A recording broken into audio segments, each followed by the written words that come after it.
Hello Daily တို့ရေဈေးကွက်ထဲမှာ stainless steel fancy လေးတွေခစ်စားလာတော့ stainless steel လေးတွေအဝတ်များလာကြပါတယ် stainless steel ဆိုတာဘာလဲဆိုတာကိုသိပြီးကြပြီလားမသိရင်အချင်းချင်းလေးပြပြပေးမယ်နော် stainless steel ဆိုတာတန်အမျိုးအစားတစ်ခုဖြစ်ပြီးတော့သူ့ကိုတန်ကြီးမတွက်လဲတဲ့တထုဆိုပြီးတော့လည်းလူသိများပါတယ်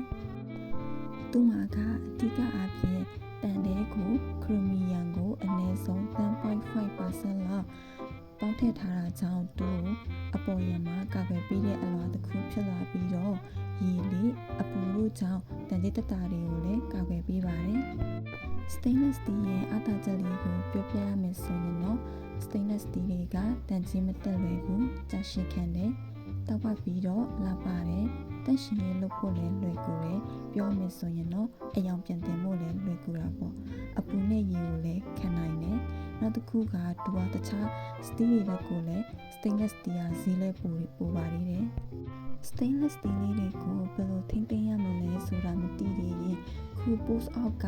လင့်နဲ့နှိပ်ပြီးတော့ဝင်ကြည့်နိုင်ပါတယ် stainless steel ကိုဘယ်လိုထိမ့်သိမ်းပြီးအယောင်လေးတွေပြန်လည်တောက်ပလာအောင်လုပ်ဖို့ချက်လေးလည်းပေးထားတာမို့လို့ပါ bye bye